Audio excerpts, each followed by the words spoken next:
Good morning. We made it to Uluwatu yesterday and we had a little bit of a bummer situation, a little travel bummer situation, which I guess happens sometimes, happens to the best of us. Don't know if you can see because it's kind of far, but there is a monkey right there. Basically, our hotel was really not that great. It was really not what we expected to be. Should I tell you the name? Okay, whatever, I will tell you the name. So we were supposed to stay at a hotel called The Impossible. Basically, long story short, the beds were super uncomfortable. The pillow was like the worst pillow I ever slept on. We both could not sleep at night. We had to pay with cash, which they did not mention on booking.com where we booked the hotel. And in general, we just were not happy with the area. We're not really happy with the hotel. It was just not good value for the price. I think it would be a great place to stay if it would be like half price, considering like Bali standards. But it wasn't. So this morning we woke up and we basically made the decision to change hotels. So in Bali, it's really not that difficult because there's so many options here. There's so many great hotels. So I just feel like this is like one of the places where if you don't like where you're staying, you can just book something else. And that's what we did. We actually found a great deal on a, not sure if it's a 5-star, but it's definitely a 4-star hotel with a nice gym and a nice pool and a free shuttle to the beach. So that's what we're gonna do, and it was much cheaper than the place that we stayed at tonight, and it offers so much more, so we decided to go for it.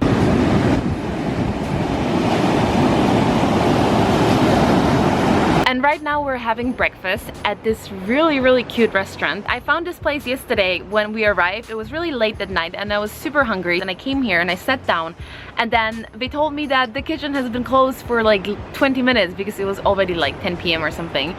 And I basically begged them to give me some food. I was like, I'm so hungry, I'm starving. We traveled all the way from Kelley to Uluwatu, which took good 5 hours more, probably more with the waiting time. The ferry ride was very bumpy, so I was super nauseous, so I didn't eat anything afterwards. Then we were driving in a car and, you know, Bali traffic, and then when we arrived here I was so hungry, so I basically like begged them for food, and they prepared like this really nice bruschetta for me with tomato and cheese. And tomato, cheese and bread is like my favorite combination on earth. Like this is my, if I would have to pick like one type of food I would have to eat for the rest of my life, I would pick bread with tomato and cheese. So I was just like really happy to eat that. And then I found out that this whole place is owned by an Italian family, and it's actually really funny because I talked to my mom afterwards and I told her that I felt like I was in Italy sitting here because of the music and the vibes of this place and the food, and also it's right by a cliff, so it's like overlooking the ocean, and right now we can see the ocean. Well, I'm looking at it right now, but yesterday it was dark so I couldn't see it, but I could hear it, and I don't know, for some reason it just really reminded me of this like holiday in Italy vibe.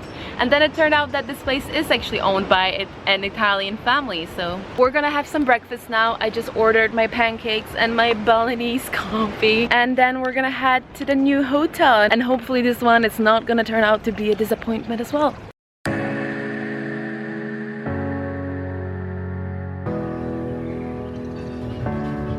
So we made it to the new hotel. I'm gonna give you a little room tour because it is pretty nice. It is definitely nicer than our last hotel. So you come in, you have a breakfast bathroom right here with a bathtub, which I'm very excited about because I love freaking bathtubs.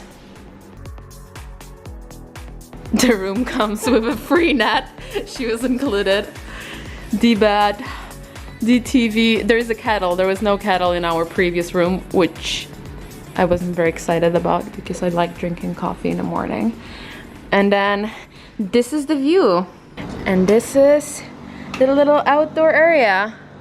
Okay, I better like close the door because there was like an insect before in our room.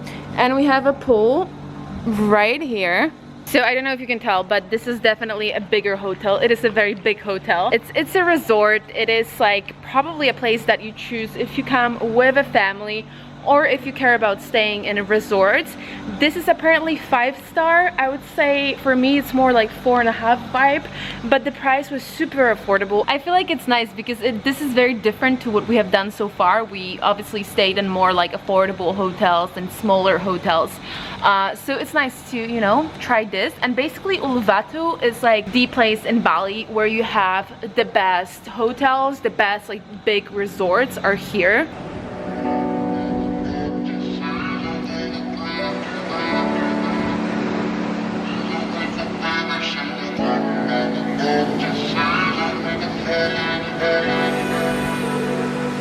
Keep my hands on myself.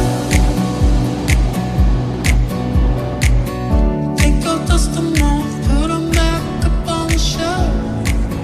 Kiss my little baby girl as a me.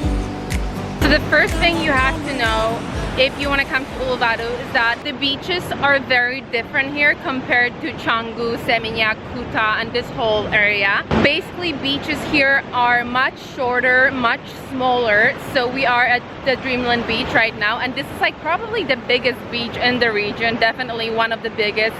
And we made it till the end. It took us probably 5 minutes if you're really slow, maybe 10 minutes to walk. I don't know if you can see, like this is like the end of the beach. I personally do prefer Canggu. That's also why I stayed there for 2 weeks. But this is obviously nice to see as well. It's very different. The landscape is very different here. Obviously there's no cliffs in Canggu.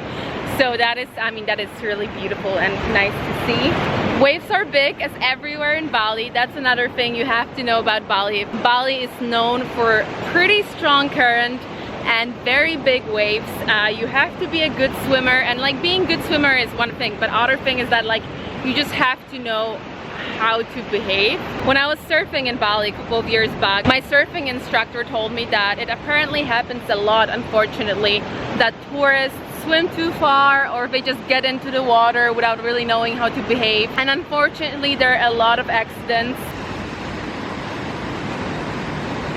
Also, what I like here are those natural pools. It looks really cool.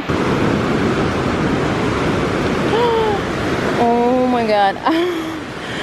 Okay, another risky thing. Don't walk around without shoes. Don't do what I'm doing, because can you see those black things? Those are very dangerous because they can get in your feet. Oh my god, yeah, okay, bye.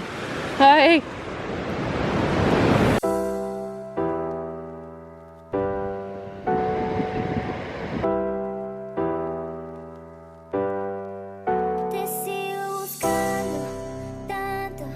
So we came to this place called Kelley's Warung, and it had pretty good ratings online, so we'll see about that.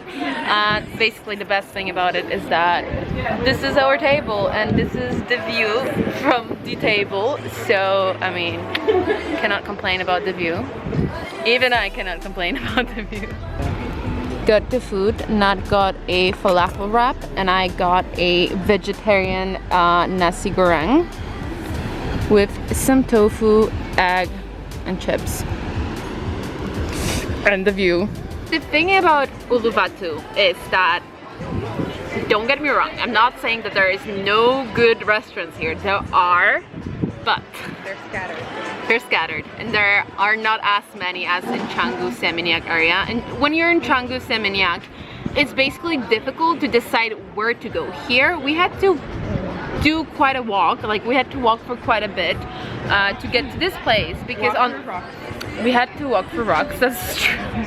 On the other end of the Dreamland Beach there were like, I mean, maybe 3 restaurants. 2 of them were quite like not very nice, very touristy, and the prices were quite high for the quality that you get. And then there are also like a couple of more of like fancy restaurants on top of cliffs in the hotels or whatever. Yeah, but basically the conclusion is that in Canggu, Seminyak, there are definitely way more of those like trendy cafes or just good restaurant, you know. So if that's something you're into, then I guess Canggu, Seminyak is the place to go. My verdict on Kelley's Warung is very good food. Come here, and especially, I mean, just come here for this view, honestly. So to conclude this video, what should you choose if you're coming to Bali? What's better, Uluwatu or Canggu / Seminyak area? If you would tell me that I have to choose one of these places and I can only choose one, I would choose Canggu. But I think that if you are coming to Bali, you should probably just not listen to me and not listen to anyone else. Those two places are close enough for you to see both of them. You can easily stay in Canggu or stay in Uluwatu and do a day trip to the other place. It's only 25 kilometers. However, it can take you a while. Those 25 kilometers can easily take you like 2 hours. The traffic in Bali is pretty bad, so keep that in mind. However, I think that if it's your first time in Bali, you should definitely see both of these places because they are very different. The landscape here in Uluwatu, the vibes are so different. It's way more calm. There's just something about the cliffs, like they give you this like majestic, like almost like spiritual vibe. Okay, now I feel like I'm going too far. But Canggu, Seminyak are definitely way more developed, like urbanized. There's more going on there, so if you want to go for good restaurants, the Instagrammable spots and nightlife, definitely Canggu, Seminyak. But if you want to relax more, if you want to, you know, sit with your journal and watch the surfers at the beach, then 100% Uluwatu. Basically, long story short, those two places are just very different and it's difficult to compare two things that are so different. As I said, I would probably choose Canggu, but that's just me. That's my personal preference. Thank you so much for watching. I hope you enjoyed the video. If you did, please subscribe to my channel. It does help me out a lot. And I'll see you for more tomorrow.